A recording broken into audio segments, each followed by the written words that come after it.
دے دیا جائے گا، اور بے شک تیرے رب کی طرف ہر کسی کی انتہا ہے۔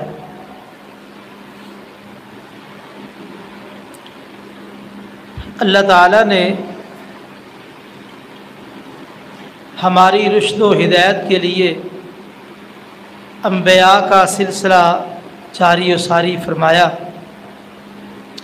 انبیاء نے اللہ تعالیٰ کے حکم کے مطابق اپنی قوموں کو دین کی دعوت دی اور ان کو شریعت کے مسائل سمجھائے۔ انبیاء کے چلے جانے کے بعد آہستہ آہستہ لوگوں کے اندر کوتاہیاں اور کمزوریاں واقع ہو گئی، جیسا کہ قرآن مجید میں اللہ تعالیٰ نے ذکر کیا ہے۔ اللہ تعالیٰ فرماتے ہیں الم یعنی للذین آمنوا ان تخشع قلوبهم لذکر اللہ وما نزل من الحق ولا يكونوا كالذین اوتوا الکتاب من قبل فطال علیہم الامد فقست قلوبهم وکثیر منهم فاسقون۔ کیا ایمان والوں کے لیے وہ وقت نہیں آیا کہ ان کے دل اللہ کے ذکر کے لیے ڈر جائے، اور جو حق نازل کیا اللہ تعالیٰ نے اسے سن کے سمجھ کے ان کے دل ڈر جائے، اور وہ ان لوگوں کی طرح نہ ہو جائے جو اس سے پہلے کتاب دیے گئے۔ فطال علیہم الامد، اور ان پر مدت لمبی ہو گئی۔ فقست قلوبہم، تو ان کے دل سخت ہو گئے۔ وکثیر منہم فاسقون، اور ان میں سے بہت سے فاسق تھے۔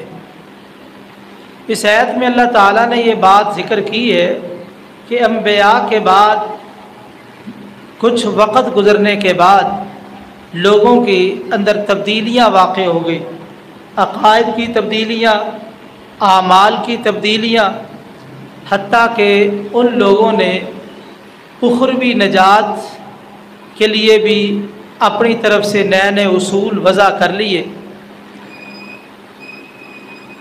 اور اپنی خواہشات کے مطابق انہوں نے بعض چیزوں کا انتخاب کر لیا،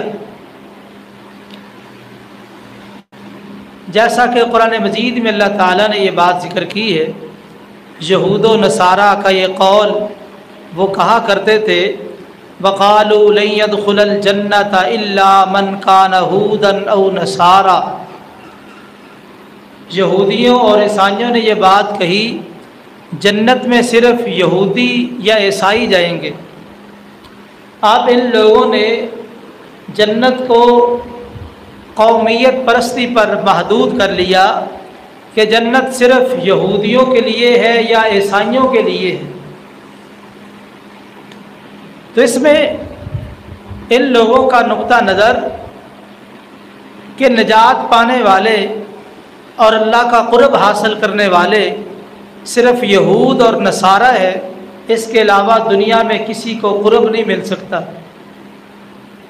اور یہود یہ بات کہا کرتے تھے، قرآن مجید میں اللہ تعالیٰ نے ان کی یہ بات ذکر کی ہے وَقَالُوا لَن تَمَسَّنَا النَّارُ إِلَّا أَيَّامًا مَّعْدُودَةً قُلْ اتَّخَذْتُمْ عِندَ اللَّهِ عَهْدًا فَلَن يُخْلِفَ اللَّهُ عَهْدَهُ أَمْ تَقُولُونَ عَلَى اللَّهِ مَا لَا تَعْلَمُونَ۔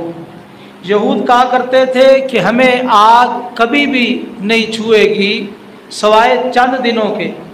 جتنے دن ہم نے بچھڑے کی پوجا کی تھی، جو سامری نے بچھڑا بڑھایا تھا، یعنی 40 دن، اتنے دن ہمیں آگ چھوئے گی اور اس کے بعد ہم جنت میں چلے جائیں گے۔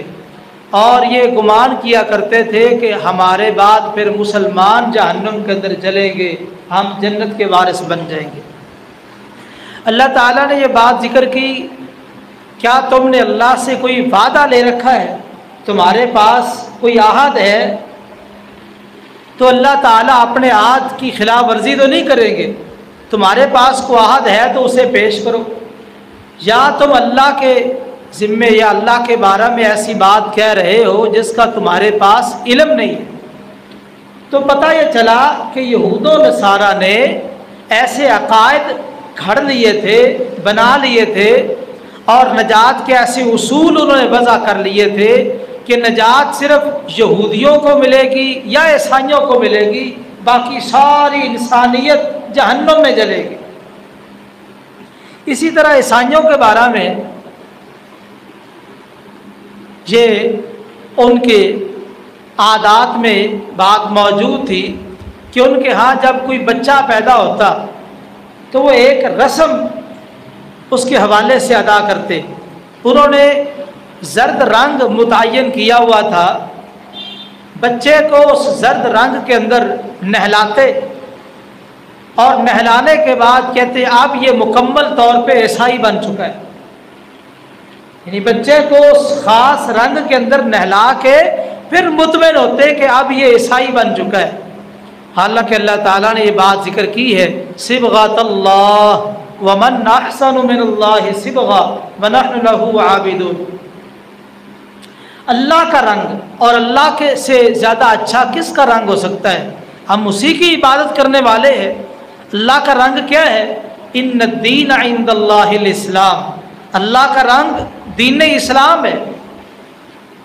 دین اسلام یہ اللہ کا رنگ ہے، اور جو آدمی دین اسلام کو چھوڑ کے کوئی اور دین تلاش کرے اس سے وہ دین قبول نہیں کیا جائے گا۔ اللہ تعالیٰ قرآن مجید میں ارشاد فرماتے ہیں وَمَن يَبْتَغِ غَيْرَ الْإِسْلَامِ دِينًا فَلَن يُقْبَلَ مِنْهُ وَهُوَ فِي الْآخِرَةِ مِنَ الْخَاسِرِينَ۔ جو دین اسلام کے علاوہ کوئی اور دین چنے تلاش کرے تو وہ دین قیامت والے دن اس سے قبول نہیں کیا جائے گا، اور یہ آدمی خسارہ پانے والوں میں سے ہوگا۔ تو یہود و نصارہ کے حوالے سے تو یہ وضاحت ہو چکی۔ اسی طرح مشرکین مکہ نے بھی اپنے اعتبار سے یہ اصول وضع کیا ہوا تھا۔ قرآن مجید میں اللہ تعالیٰ نے یہ بات ذکر کی ہے، وہ کہا کرتے تھے ما نعبدہم الا لیقربونا الی اللہ زلفیٰ، ہم ان معبودوں کی جو پوجا کرتے ہیں، ان کے مہانے سلانے نذرانے دیتے ہیں، اور ہم جو ان کا قرب حاصل کرتے ہیں، تو ہمارا مقصد کیا ہے؟ ہمارا مقصد یہ ہے ما نعبدہم الا لیقربونا الی اللہ زلفیٰ، ہم ان کی عبادت اس لیے کرتے ہیں کہ ہمارے بت ہمیں اللہ کے قریب کر دیتے۔ اب مشرکین مکہ نے نجات کا ذریعہ کیا بنایا؟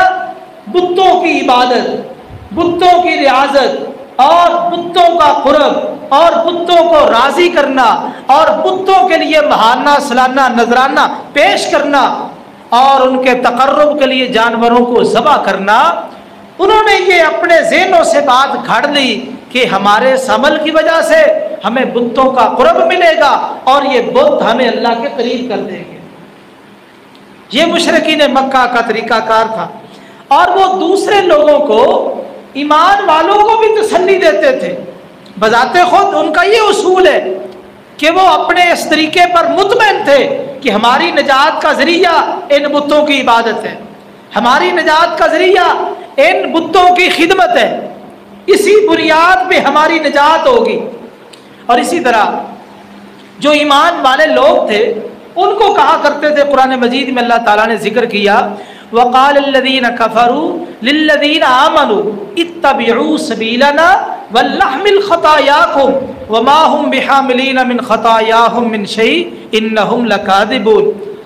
کافروں نے ایمان والوں کو یہ بات کہی، اتَّبِعُوا سَبِيلَنَا، تم بھی ہمارے آباء و اجداد کے طریقے کی پیروی کرو، جس طرح ہم بھی، ہمارے آباء و اجداد بھی بتوں کی پوجا کرتے تھے، ان کا قرب حاصل کرتے تھے، ان کے وسیلے سے اللہ سے مانگتے تھے، تو تم بھی ایسے کرو کہ تم بھی ہمارے آباء و اجداد کے اس طریقے پر آ جاؤ۔ اور رہی یہ بات تمہیں گناہوں کی فکر ہے کہ ہمارے گناہوں کا کیا بڑھے گا، کہا کرتے تھے وَلْنَحْمِلْ خَطَايَاكُمْ، ہم تمہارے گناہ اپنے ذمے لیتے ہیں، تمہارے جتنے بھی گناہ ہیں ہم اپنے ذمے لیتے ہیں، تم ہمارے آباء و اجداد کے جو طریقے ہیں ان طریقوں پہ قائم ہو جاؤ۔ اللہ فرماتے وما هم بحاملین من خطاياهم من شيء، یہ ان کا وہم ہے، خیال ہے، یہ ان کے کسی بوجھ کو اٹھانے والے نہیں ہے، کسی گناہ کو اٹھانے والے نہیں ہے۔ انہم لکاذبون، یہ جھوٹ بول رہے ہیں، یہ لوگوں کو جھوٹی تسلی دے رہے، ایمان والوں کو یہ بات کہتے کہ آ جاؤ اس طریقے پر، تمہارے گناہ ہمارے ذمے ہیں۔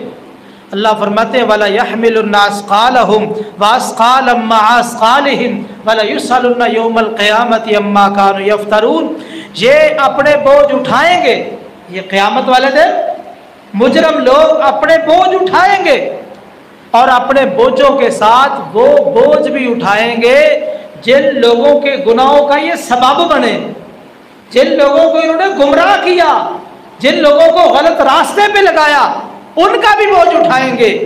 اور وہ ایک حصہ ہوگا جس طرح کہ حدیث میں نبی کریم صلی اللہ علیہ وسلم نے ارشاد فرمایا کہ قابیل نے پہلا قتل کیا۔